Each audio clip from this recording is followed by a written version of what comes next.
Hey everybody, Eagle Run 23 here, drinking some coffee, pondering a couple things coming up next here. And I wanted to go over, because I've made several mentions of one gun being very expensive and one gun being very cheap. And I wanted to just kind of go over what are the actual things that make a gun an expensive gun and make a gun a cheap gun. Now, I know, obviously, price of components is pretty much an easy way to get there. But what are some things that you could do to your budget rifle that could make it look and feel like more of a premium rifle? So up here up top is my beloved 6.5 Grendel. Absolutely love this gun, and it is the most expensive firearm that I own. And then down here we have our budget that we built on a polymer lower, and we spared no expense here, and we only upgraded one thing, and that was a nickel boron bolt carrier group, mostly because I had it, but I also did get a good deal on it. By the way, if you want some delicious coffee, I do own a coffee business. EagleRun23.com will get you there. You can pick up some of our Texas pecan. You can get that in ground or beans. We also have a couple of other roasts depending on what's in stock. There's a French roast and then something that we call Texas Gold. The Gold is my favorite daily, and I only am producing it in a bean. Anyway, check those out. I'm sure you'll enjoy it. We also have some Eagle Run 23 stickers and soon to be some patches and things like that. Back to the video, because I am going to upgrade this after our build series is over. We're waiting on our optic to get here from AT3 Tactical. Once it's here, we test this, we get it dialed, and we're going to go take a class. And that will be the end of this gun in its current form, because I do want to make a couple of upgrades so that if I needed to, this gun could be in the hunt. I'm sure it's going to be pretty reliable the way that it is, but I'm probably just going to upgrade a few things to make it a little bit nicer and to maybe up the reliability factor so that we can get out of that bottom budget price range. But again, we're not bad here at all with the quality of components. So the first thing that we need to think about are the touch points of the rifle. What you touch and interact with is going to be the main thing that causes you to feel this is quality, this is cheap. So on a rifle, we touch, of course, the grip. So having a nice quality grip. Here we just have a Magpul. There are nicer grips out there, but here we have a basic A2 style grip with the little nub. I went ahead and left that on there because we want to stay true to our roots, but I did do a stipple job on here to kind of up the quality, the look, and it does actually increase the feel. This gun feels better because this grip is stippled, and I like that. I think that was a good upgrade. The other things that you interact with are the controls for safety, the trigger, the way that the charging handle feels, the way that it slides, the way that it operates, the noises and sounds that it makes, and then lastly, the handguard. So down here on this is where your hand is going to spend a lot of time. We want this to feel a certain way and not have poked out edges. And most of us probably would prefer a thin here instead of something big. I also like to get the rails that don't have Picatinny here so that I can grab over the top here and not be grabbing on a sharper section of Picatinny. So I think we made a good call here by getting a handguard. This is from Davidson Defense that is lightweight, thin, and with no Picatinny. So we had a nice upgrade there. Something that could be upgraded, this charging handle. While it is an ambidextrous charging handle, the look of it for me is not great. It is an upgrade from the standard mil-spec style one. So that's a good. We have a good touch point here with a good large surface to grab onto for when we're racking our slide. And then next here, safety selector, mil-spec safety selector. But I'll tell you, this one has a pretty positive connection. It's pretty firm, and it doesn't, it's kind of tight. So let me show you a safety selector. Now, I didn't care about safety selectors until I did an upgrade over here on this Grendel.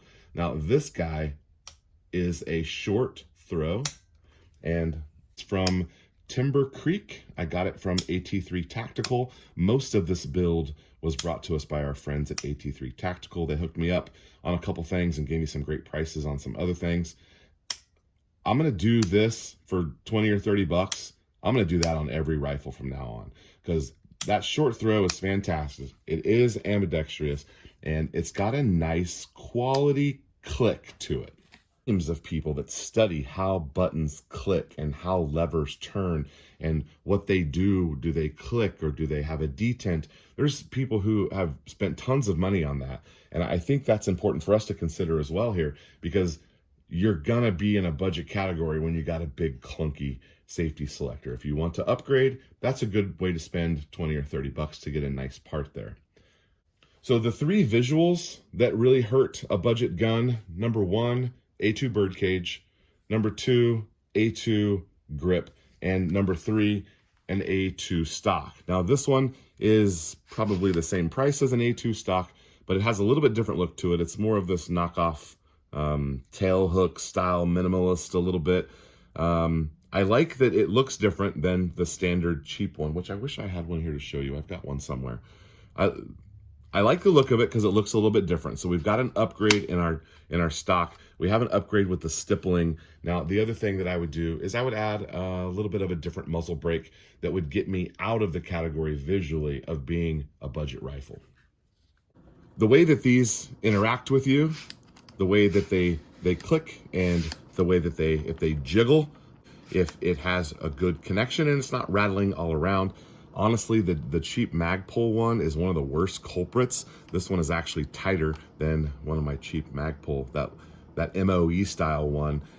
It slops around quite a bit, and you want to put some tape, some electrical tape in there, but nothing says budget rifle like having some electrical tape hanging out from your buffer tube. You may want to just try swapping out your buffer tubes with other stocks to see if they connect better, because there are tolerance differences between some of these components.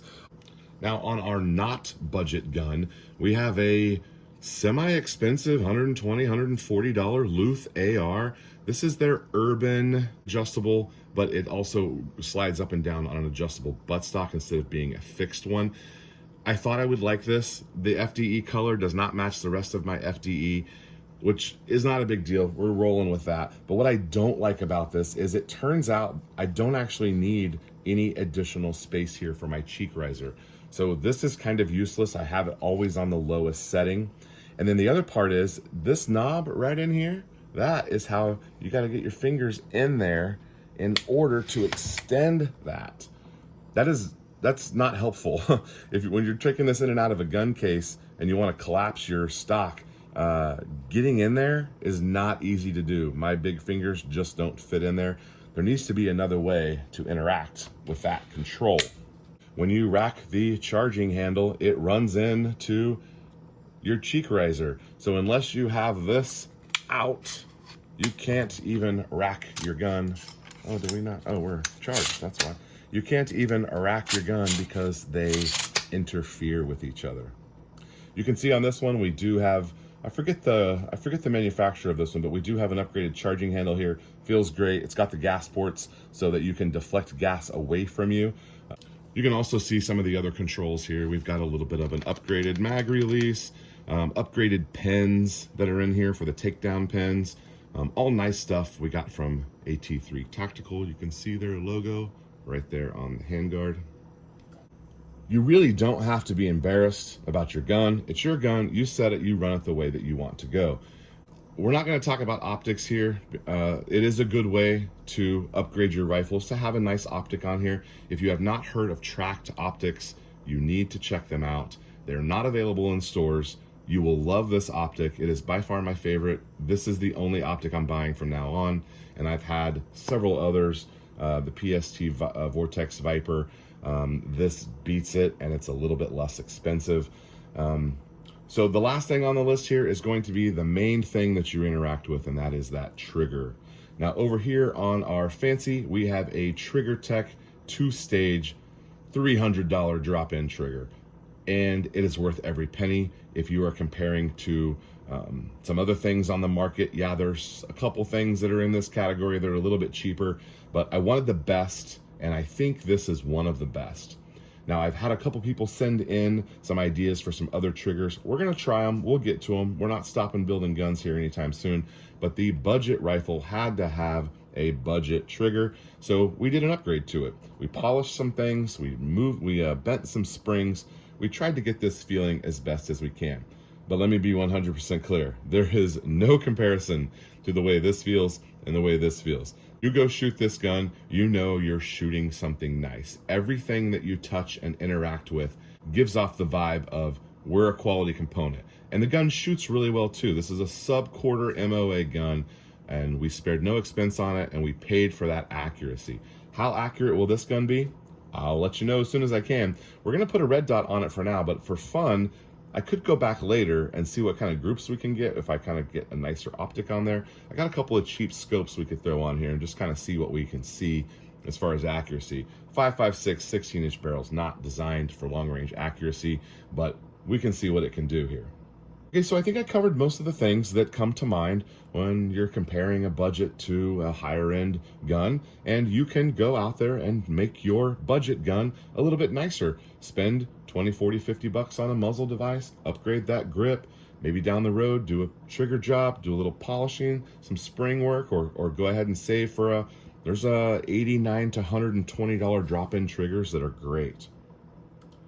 You can get charging handles and upgrade the stocks. Those are all very easy things to do. On the more involved category would be upgrading the safety selector. It's probably best to go ahead and do that when you're first building the gun. But if you're taking the grip off anyway, go ahead and throw a new safety selector in there. You got most of the job done. All right, let me know what else I missed, guys. Thank you for watching. Eagle Run 23. We'll see you next time.